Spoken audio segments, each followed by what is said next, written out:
Welcome to Prayer and Bible Band, Lesson 11. I do not own the rights to this music. Today's topic is Daniel's vision of an angel.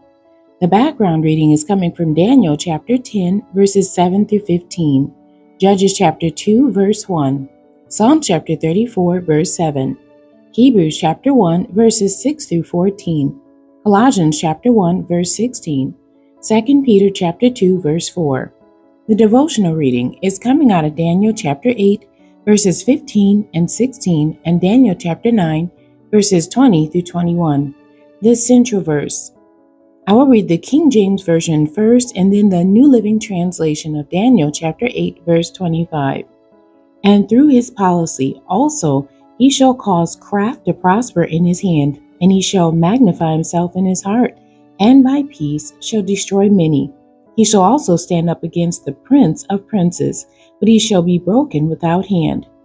The New Living Translation of Daniel chapter 8, verse 25. He will be a master of deception and will become arrogant. He will destroy many without warning. He will even take on the prince of princes in battle, but he will be broken, though not by human power. The key terms for today's lesson: sovereignty, intervention, unprecedented, blasphemies, and culminate. Sovereignty, a supreme power, especially over a politically organized unit. Intervention, the act of interfering with the outcome of or course, especially of a condition or process. Unprecedented, having no precedent, not done or experienced before. Blasphemies, great disrespect shown to God or to sacred persons or things. Culminate, to reach the highest or a climactic or decisive point. The introduction. The word angel means messenger. Angels are God's heavenly messengers or servants who were created before the earth. All angels were created good, but some of them became corrupt because of the corrupt environment that they became a part of. They had the freedom of choice, and some of them chose to join in Satan's rebellion against God. And that's Ezekiel chapter 28, verses 12 through 17. The Bible speaks of a host of good angels. There are several categories of angels. Only 3 angels are called by name in the Bible. Michael, who is called the archangel or the leading angel, is the one that Daniel mentioned in Daniel chapter 12, verse 1. He was a great prince and protector who battled against Satan and other demonic principalities. Another angel named in the Bible is Gabriel, mentioned in Daniel chapter 9, verse 22. He was the one who interpreted Daniel's visions and announced to Zechariah and Mary the advent of their children. The third angel was named Raphael, who was associated with John chapter 5, verses 1 through 4. The discussion. Angels are divided into different ranks. There are seraphim. Seraphim are fiery angels with 6 wings, 2 used to cover the face, 2 to cover the feet, and 2 for flying, who revere God and proclaim His supreme glory and His holiness. That's Isaiah chapter 6, verse 2. They do not address God directly, but they call out to Him in praise and adoration and give direct service in the heavenly temple. They are mentioned in Isaiah chapter 6, verse 3. The next class of angels is the cherubim, winged angelic beings described in biblical tradition as attending to God. It is said that their wings are as loud as God's voice. Their entire bodies are covered with eyes. They first appear in Genesis chapter 3, verse 24, alongside a flaming, turning sword to guard the Garden of Eden against anyone who might want to try getting back in after Adam and Eve sinned and were put out. They also adorn the cover of the Ark of the Covenant in Exodus chapter 25, the curtains of the tabernacle in Exodus chapter 36, and later Solomon's temple.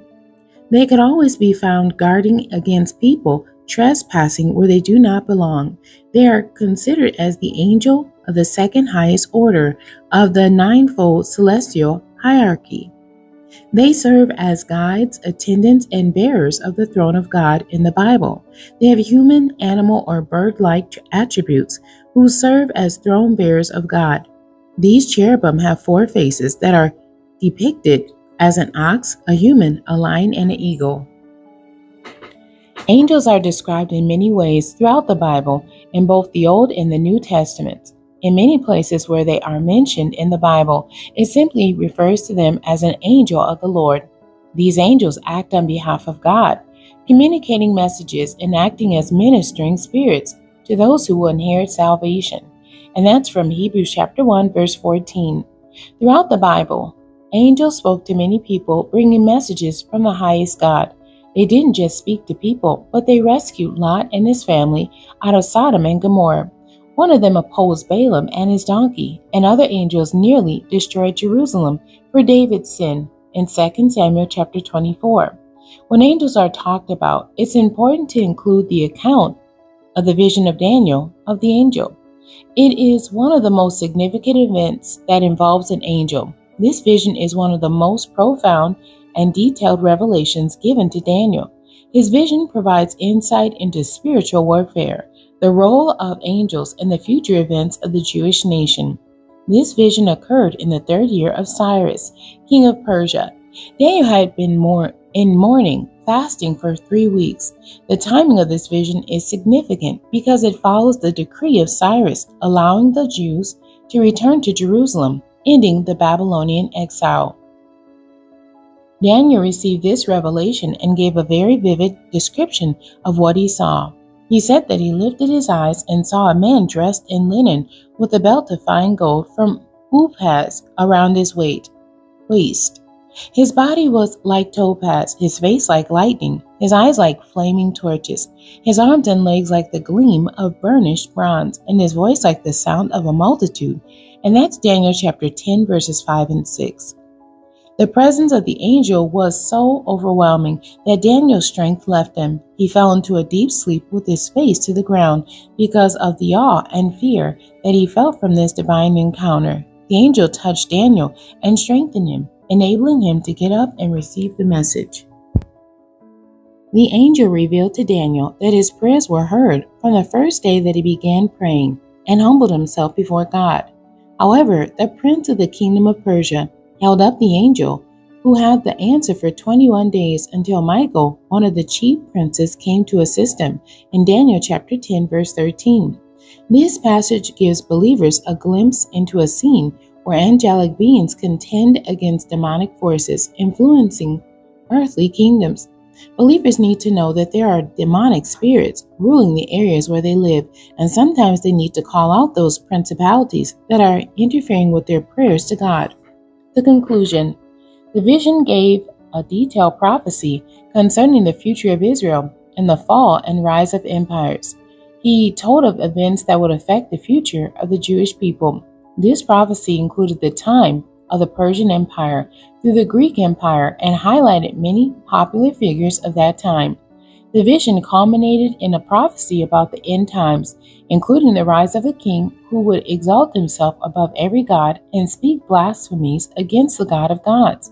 And that's Daniel chapter 11, verses 36 through 37. This type is often interpreted as a type of Antichrist.